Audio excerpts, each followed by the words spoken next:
before we talk about last night's game between the Lakers and Jazz, I first like to throw a couple of disclaimers out there. One, you guys know me. I really don't go by what a team is doing. I don't look at win-loss records. I don't look at team stats early in the NBA season because that can be an optical illusion. I really wait until teams have played more than half of the games in the regular season before I determine whether or not a team is for real or not. Okay? Because like I said, stats and win-loss records can fool you sometimes. All right? Secondly, yes, AD is down due to the injury. And this can go either one or two ways. One, they're going to take precautions with AD and just shut him down because they don't want this injury to be worse. And a lot of people seem to think that AD is going to be coming back in the next couple of weeks. I don't really think AD is coming back until the second half of the season, which is after the All-Star break, and then that's when they're going to bring AD. Not to mention the fact AD, he didn't when he came into this regular season, he was a little out of shape. He wasn't he wasn't as bad as James Harden, but he was a little bit out of shape. Okay, he wasn't very conditioned, and even though he from the start of the season till before the Lakers shut him down due to his injury, he was getting better.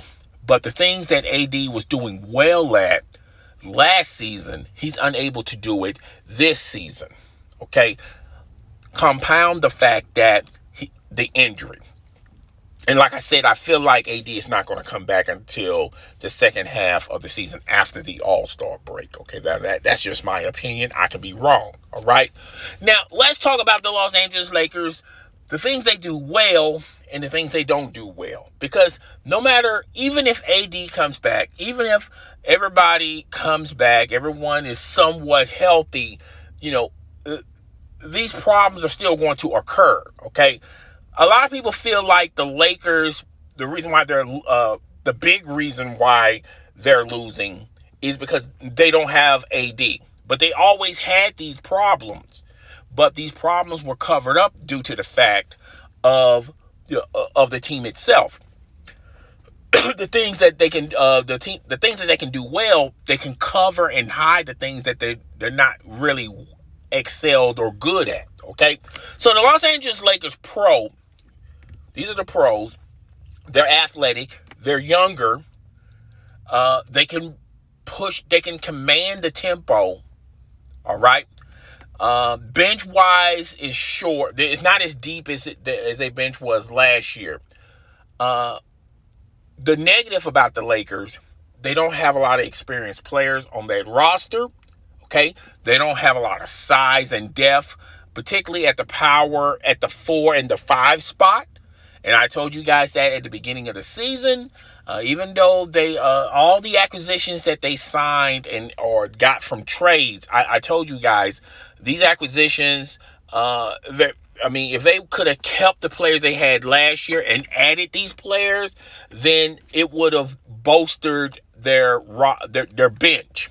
Okay, but now you're depending heavily on these acquisitions, and these acquisitions have never been in moments like this. They're not battle tested, okay? And you're still lacking a center or a power forward to command the post, okay? So, with all that saying, let's get into what's going on with the Los Angeles Lakers. Now, LeBron also stated that this is just a blimp on the radar, just a small bump on the road. These losses really don't determine the Los Angeles Lakers. The Los Angeles Lakers, as far as their true identity, yes, they're going to make it into the playoffs. They're not going to stumble out of the playoffs, but I feel like these problems are still going to raise its ugly head in the postseason because they don't have a big man or a power forward that can command the paint, okay?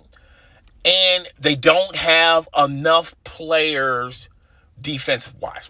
Now, if you talk about perimeter defense, they got that covered. But when it goes beyond below the perimeter, they have a hard time struggling with that. They're not good at loose ball fouls. They're not good at blocks.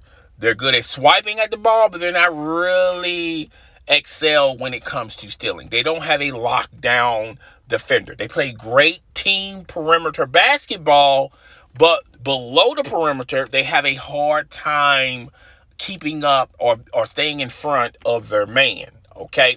So the loose ball the loose ball rebounds, they're going to lose that demographic. And they can't, now as far as the 80s, they can score an 80, they can score a 90, and every once in a while they can score past 100.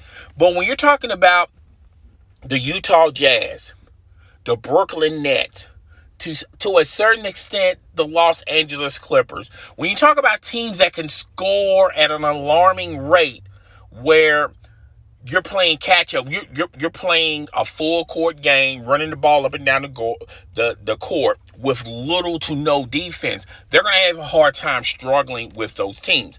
And they're going to have a hard time struggling with teams that have dominant centers, that have a big man either at their 4 or their 5 spot. They don't have anyone on their roster that can deal with somebody like that. Okay?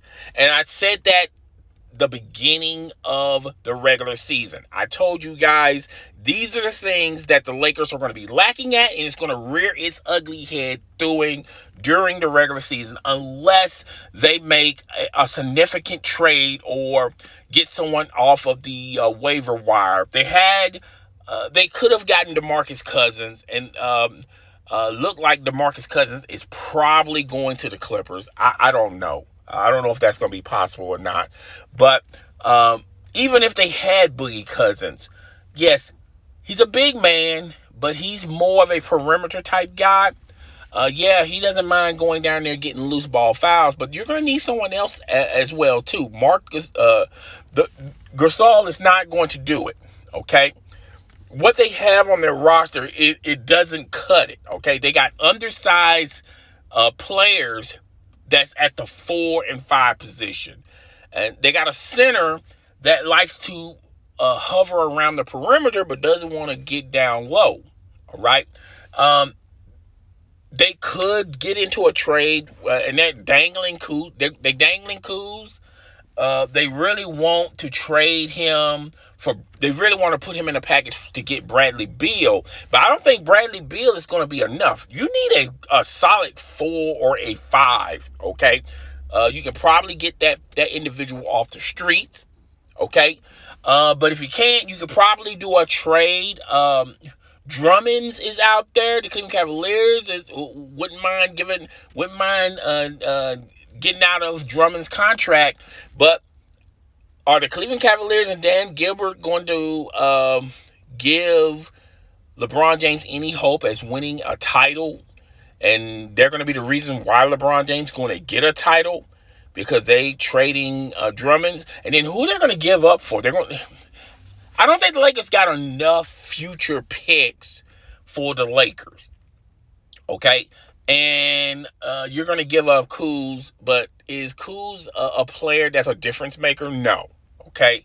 So, really, you're not helping yourself. You're really just helping the Lakers, okay, to win another title.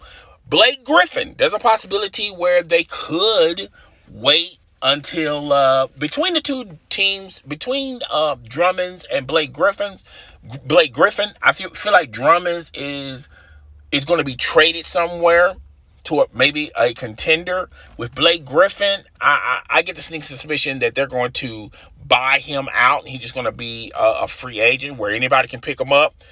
Is Blake Griffin enough for the Lakers? I think he's not a difference maker, but he's a piece that you can utilize coming off the bench. Okay, but he's also undersized as well. Okay, he's not a true 4 or a 5. Okay, and that's where they're struggling at right now. They are struggling big time, and I just don't see anything in sight that can fix the problems that the Lakers have. The problems that the Lakers have is It's bad enough they don't have experience. Okay, that's playing against them. But they don't have they don't have enough length on the floor. They don't have enough height on the floor to get those loose ball rebounds, to get consistent rebounds, to get better below the perimeter line. Okay, particularly when you're on defense. Okay, so that's what's going on with the Lakers now. Does all this mean that the Lakers are not going to make it into the playoffs? No, they're still going to make it to the playoffs. But are they the favorite? I don't think they're the favorite, and there's a lot of hills they're going to have to climb before they get into the finals, okay? And there's a lot of teams that are just simply getting better. They're simply getting better. They got better players on the floor than the Lakers. All the Lakers have are AD and LeBron. AD has always been known to be an injury-prone player. He never plays a full season. And LeBron has proven that he needs someone else to play alongside with him because he's more of a facilitator. And not to mention the fact that he's, a little older. He's a little older than he once was with the Miami Heat.